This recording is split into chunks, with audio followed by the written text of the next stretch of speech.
Yeah. Hey, good morning, Dave. Wonder first off, do you know the format for these two games this weekend? Yeah, I mean, it'll be fairly wide open. We're not, I mean, both teams obviously would like to outscore the other team and win the game, but probably not the most important thing. Just need to play and see how we can play against somebody else. We're going to play 9 innings. We'll play all nine, no matter what the score is. Um, uh, you know, I think each team will hit 10 probably. They don't want to hit 10, they don't have to, but we've talked about that. And if someone has an injury or example, say you have one of your hitters has a little bit of a hamstring issue, if he gets on base, you can run for him, free substitution, whatever. Not that big a deal. So we'll probably hit 10 and substitute here and there, but um, am I going to play all 20 of our offensive players? I doubt it. But we're going to get some guys in there. Got 2 days to do it. The other teams, obviously, they're only playing one game, so they're going to throw their guys at us each day, which is going to be a big challenge for us. And then we'll split our guys up. And what I mean by that, maybe the more veteran guys will mix them up, and yeah. So there you go. You got Cahill back practicing 2 or 3 weeks ago. How has he looked? He's looked really good. He's gotten better every day. Not only was it a hand injury, but it was also he wasn't feeling right. He didn't feel right in the Cape. He was starting to get real tired and just felt he didn't feel like himself. And it looks like that when he got here, he might have been at the tail end of mono. That's what they're thinking because he lost weight and strength, a lot of strength, and felt fatigued all the time and went through a lot of tests, but they really didn't quite figure it out. But that's probably the most educated guess is that from a few things that have shown up that he was on the back end of that. And so he's really just getting his strength back. He's only had a few live at bats off pitching, hit some balls hard, got a few hits, and he's looked really good in the outfield. He's gotten a lot better. So he'll be out there tomorrow. Do you like where your team is health wise? Do you have anyone out this weekend? Brumbaugh had a little bit of a oblique injury about a week ago, so we thought he was probably done, but it wasn't as bad as we thought. He practiced the last couple of days. Looks like he's going to be available. We've just cut down on his swings and batting practice, things like that. We've had a couple of kids that are sick that missed a day or two, but normal stuff. So yeah, I would have to say, we're in pretty good shape. We're not going to throw Gackle. I haven't thrown him all fall. Souza's not going to play, but he is, you know, taking batting practice with the team now. He's not supposed to hit live pitching, just regular arm pitching, BP, and maybe off a machine where he knows what's coming. And they're coming. He's coming along really well. So I feel pretty good shape. Okay. Coach, go ahead. Hey Dave, I'm curious. Do you know who you're going to be starting, like starting pitchers are for these two scrimmages? Uh, yeah, probably. Gibbler will start one of the games, and probably Fisher. I think that's what we're looking at. And yeah, I don't think you'll see anybody go more than 2 innings unless it's just crazy pitch count really low. That would probably be the max. And is that like just a matter of like those guys have earned it over the course of the fall, or kind of what went into the decision to go with those two guys? Yeah, I think they both pitched really well. Um, one's a sophomore, one's a junior. But they pitched well. Just want to start the game with maybe someone who's got a little experience. And I know you were asked about him the other day after the fall classic, but Steele Eves, what specifically has he improved from last year as a freshman to now being a sophomore? Well, he's always been confident. He always has worked extremely hard since the day he walked in here. And everybody knows that. That's in our program. On the stuff, heavy sink, velocity's up. He probably walked in here throwing 91 a lot, 90, 91. And then he could get it up there, 92, 93, 94. But now it just kind of sits at 93. Probably go a little more if he needs to, maybe a lot more. But still got the command and the sink on his fastball, and that's what we like. Jackson Fuller, go ahead.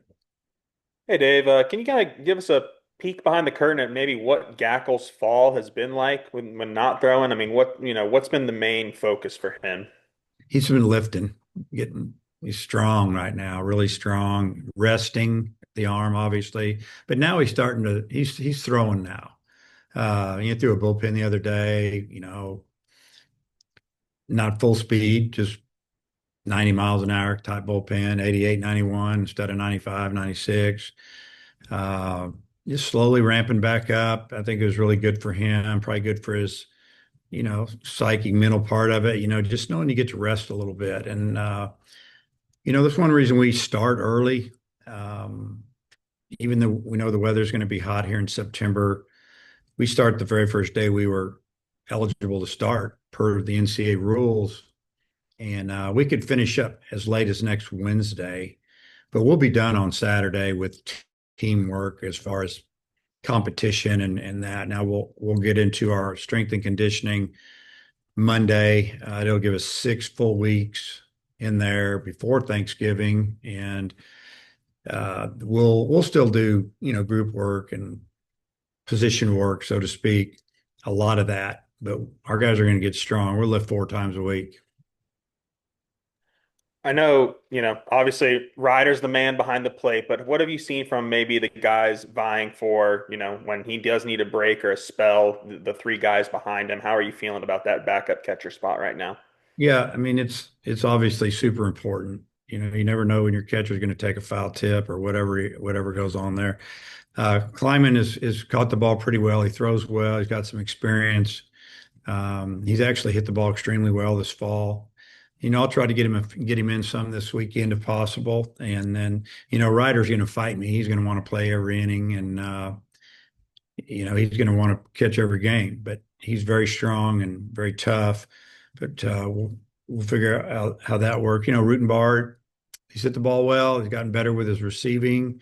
His throwing's gotten better. And the other one is Willis, who's coming off of arm surgery last year.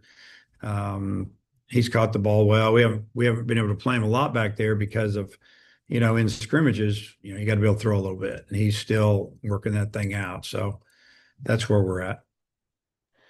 What makes Brenton Clark just a walk specialist? I mean, I was out there last Friday. I think his first 4 at bats were all walks. Yeah. I mean, obviously good discipline, but I mean, pitchers aren't throwing the ball over the plate enough. I mean, what is it about Brenton Clark?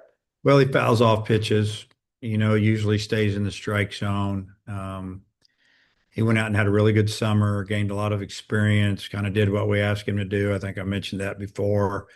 Bunt, take pitches, try to steal bases, just be a guy that can hit 1, 2 in the order or maybe in the 9 hole, a second leadoff type guy. But yeah, last weekend, I think he drew 4 walks in a row in one game. And, he hasn't done that every game, but he seems to walk and doesn't get himself out a whole lot. When he's going good, he's not hitting fly balls to the outfield. He's hitting line drives the other way, and he's got some pull power. He can hit the ball out of the park, but honestly, I don't care if he hits home runs. Just want him on base. And finally, for me, just Micah and Damian, both never really played center field, at least in, a spring college season. What have you seen from those guys out there? Is that a competition maybe you envision going all the way until opening day, kind of like Davalon and JT last year? I think so. New has been outstanding out there. Like, I've had some great center fielders here over the years, and they can flat out go get it. Both of those guys can go get it, and both of them will challenge the wall. They know how to play once they get to the warning track, and New throws really well. He was an infielder, wanted to play center field, went to the Cape, said, I want to play outfield. He did, ended up being the Cape Player of the Year, had a great summer, played great defense. He's picked it up here as well, and he's even gotten better. And the way you get better in the outfield is during batting practice when you're taking balls off the live bat, not just a fungoed ball out there. And those guys do a great job. And we'd love to have both of them in the lineup because they both can really run. They've done it in the past at the Division I level, and we'll see how that turns out. But yeah, there's a lot of competition there in our outfield this year. All right, Matt, wrap it up. Yeah, Dave, with Chris Curry, things seem to be going really well for him right now. The regional, they're talking about building a new ballpark on campus. Number one, how happy are you for him? And number two, what do you think he's done that's gotten them into a stronger position?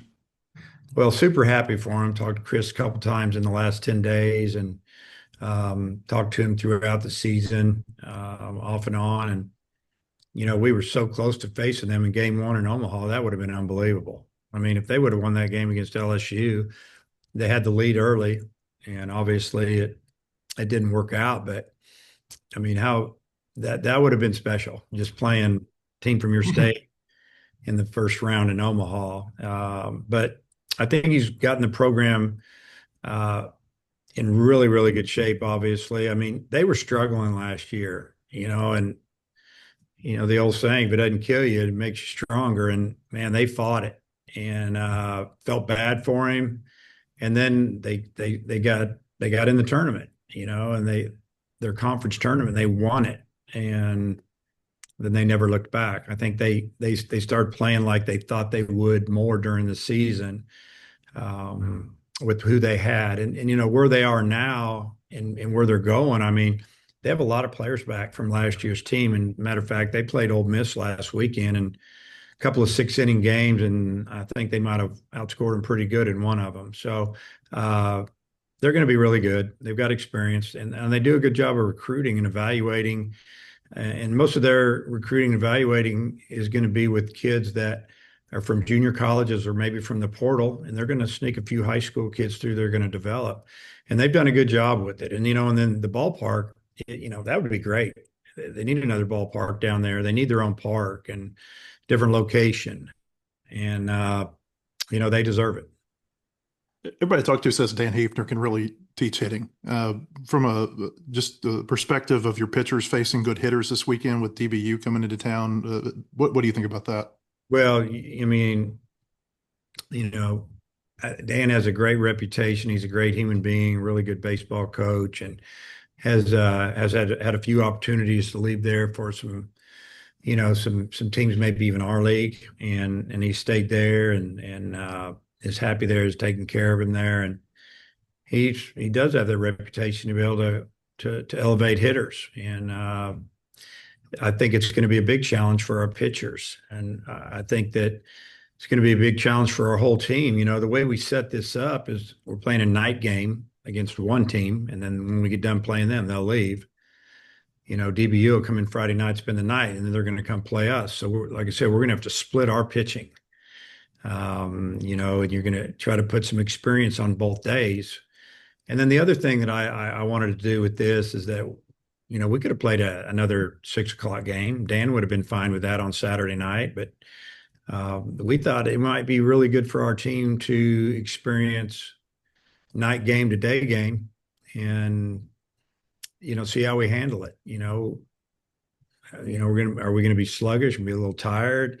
Can we handle a team like Dallas Baptist, who I'm sure they want to come up here and get after us, just like Little Rock does. So I think it's going to be a good learning experience for us as a team, as coaches, as pretty much every day in practice is we're trying to figure out who's going to be out there. But yeah, getting back to Dan, he's done a great job there, and DBU is always offensive, and they play in a real offensive ballpark. If the wind's not blowing or blowing out of the south a little bit, the ball jumps, and they have all turf, and so there's usually runs scored. What have you thought about Hunter Dietz this fall? Thought it's been really good. It's been really good for his confidence, just to see his velocity jump up, and when he gets on top of that curveball, it's nasty, and when he's got 2 pitches going, plus now he's got a third. I mean, he's got conference starter written all over him right now. That's what I see, and good for him. We had a great first couple of weeks his freshman year here in the fall. we were like, wow, this guy's going to be special. And then the injury he had back in high school came back and ended up missing the whole year. Last year, still building it up and down. And, you know, went out in summer ball and just got better every weekend. And he's come in here and I think he's made a statement. Hopefully he pitches well this weekend and, can build off of that. But his stuff is really good. And then I got two big picture questions for you. You had a lot of recruits in here for the Notre Dame weekend. Seems like that went really well for you. The 27 class is filling up pretty fast. What have you thought about that? And also A&M, is that another big recruiting weekend coming up? Yep. Yeah, we had kids in for Notre Dame. I think we had, 10 or so, and we've already gotten a few commitments there. And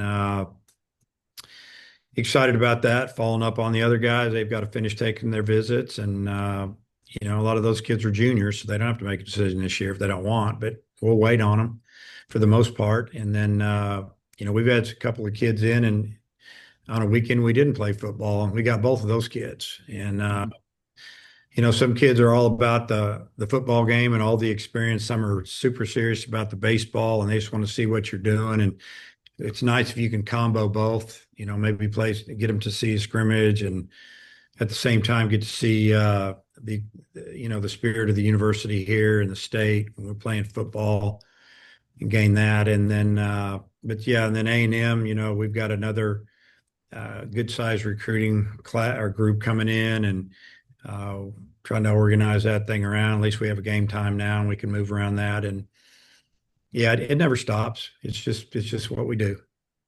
And then last week, the game dates and times came out for when you guys play in Arlington. I wonder, now that you've been going there for so many years, does that give you a peace of mind knowing that you can kind of fall back on that weekend in terms of putting together your non-conference schedule and you're not having to look at maybe some of the other places that you had to go to? Yeah, I like going there. I think it's number one, we know we're going to play and the weather's going to be pretty good. I say that every year, and it's true. We know we're going to play really good teams, whether they're all from the Big 12 or it's a mix of teams. We're getting TCU again, and they play probably double-digit games in there. So it's kind of like a home field advantage for them. And if you can knock them off, you're playing pretty good. Playing the first week in there is a little nerve-wracking for me personally, just because a lot of times you're playing teams that are playing in better weather or getting prepared in better weather than you are.